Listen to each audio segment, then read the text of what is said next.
WikiLeaks, The Insider. The media is full of stories of whistleblowers and the good they do. But there may be a film you haven't heard of, but you soon will be, called Addiction Incorporated. We're meeting the producer tonight, Charmaine Parcero. Charmaine, welcome. Thank you. Thank you for having me. Sure. So, Addiction Incorporated, what's the story? It's a story of Victor DeNoble, a scientist that was hired by Philip Morris in the 80s to come up with a cigarette that didn't cause heart attacks. And in successfully doing so, he uncovered active ingredients in tobacco, which led to a release from his confidentiality agreement in the 1994 congressional hearings, in which the 7 tobacco executives appeared. And it was actually the first loss for the tobacco industry, and which, more importantly, later led to President Obama's signing of the Tobacco Control Act, which gave the FDA authority to lower nicotine in tobacco products. Now, you know, I used it in my lead, and people have talked about the film The Insider and the book. And what is the relation between that story and your story, or is there one? There's not really too much relation. I don't think The Insider is about a guy that worked in the industry that sort of like picked up these papers and shared them, and Victor's the actual guy that did the research and had the findings and created the science and found the science. And so I think we're a little bit deeper than The Insider. Right. Now, before we started, I asked you what was the inspiration for this film, and you said Victor. Victor, he's amazing.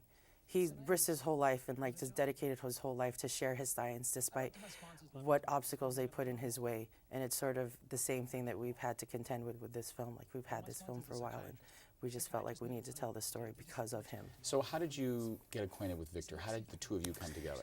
Charlie, actually, who's the director of the film, saw the hearing, contacted Victor, and has had the film, or had optioned his rights, and for over 15 years has tried to make this movie. And in the beginning, it was really supposed to be a feature, but in the end, it's a documentary, and I think it's better served that way.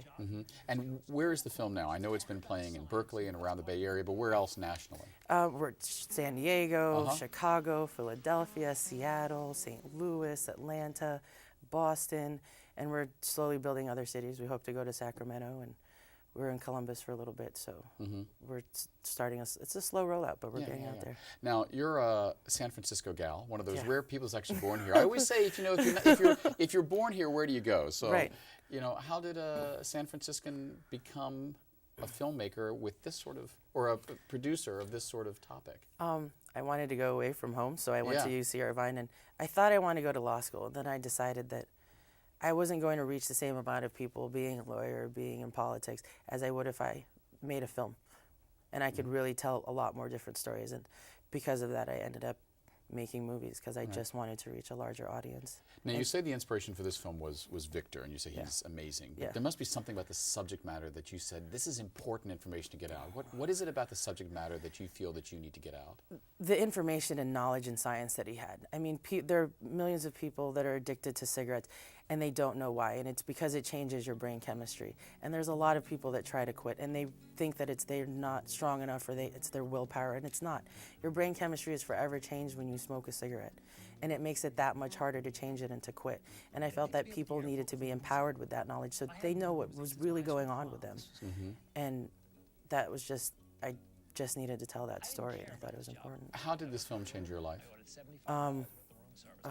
It changed my life tremendously. I mean, I have parents and teachers that come up to us every day thanking us for sharing this story, and it's just, I never thought that making a movie that's doing something that I love could be so important at the same time. I mean, I did. I thought I knew, but I had no idea. So it's, I mean, if you can share this information and empower people and give them knowledge, it's just, it's better than anything that I could. Yeah.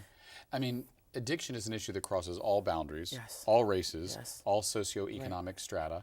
But within the LGBT community, it seems like, well, there's been a lot of marketing. I mean, it seemed like for years, it's like every beer, every cigarette, every alcohol was marketed to us. Do you think, and did you find out anything from this film that would have indicated to you that addiction is a worse problem in the LGBT communities versus the community at large?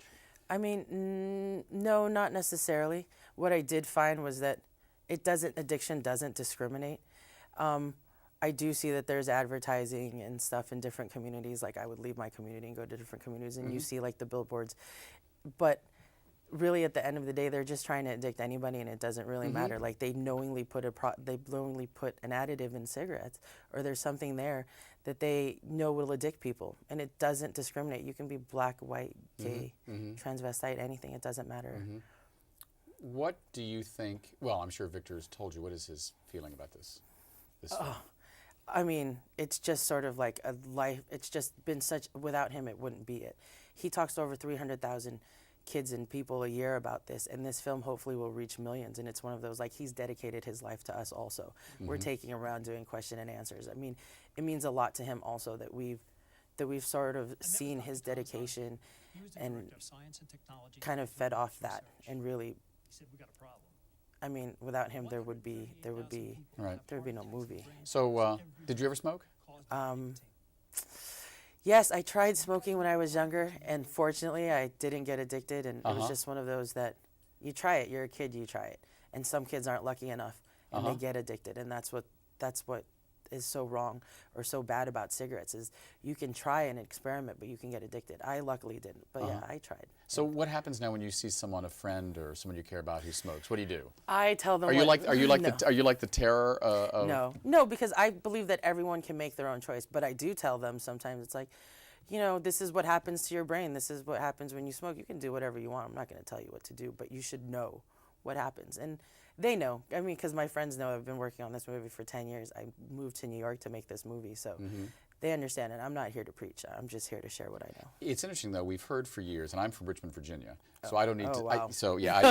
I don't need to tell you, you know, the town built by the cigarette. When I was in high school, we marched every year in the tobacco parade. Oh, wow. And, you know, there was the guy that walked in front of the band going, "Call for Philip Morris." I mean, Richmond, Virginia is the city that the cigarette built. Yeah. So it was all around me as a kid.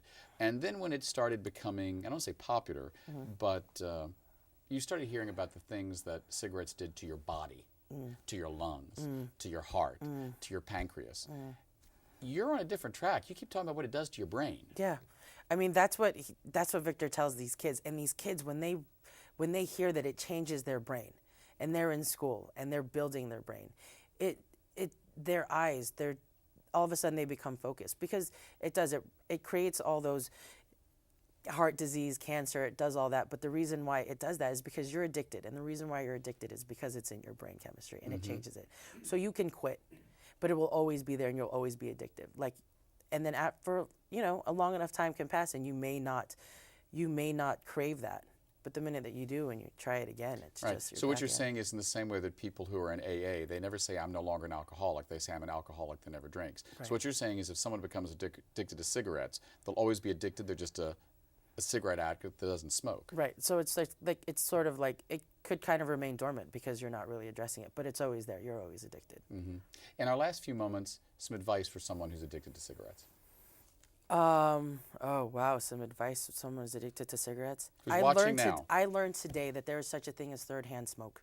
You can smoke a cigarette, you can put your baby down in another room, smoke a cigarette, and pick your baby back up, and those scents and those smells from the fabric of your clothing on the walls and everything, those chemicals and those pollutants are still going in, and you're still smelling them, and you're still getting third-hand smoke. So even if you're smoking away from people, you can still bring it back into the room.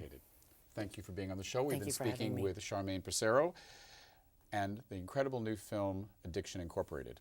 I'm David Perry. You've been watching 10%. Thanks for watching. We'll see you next week.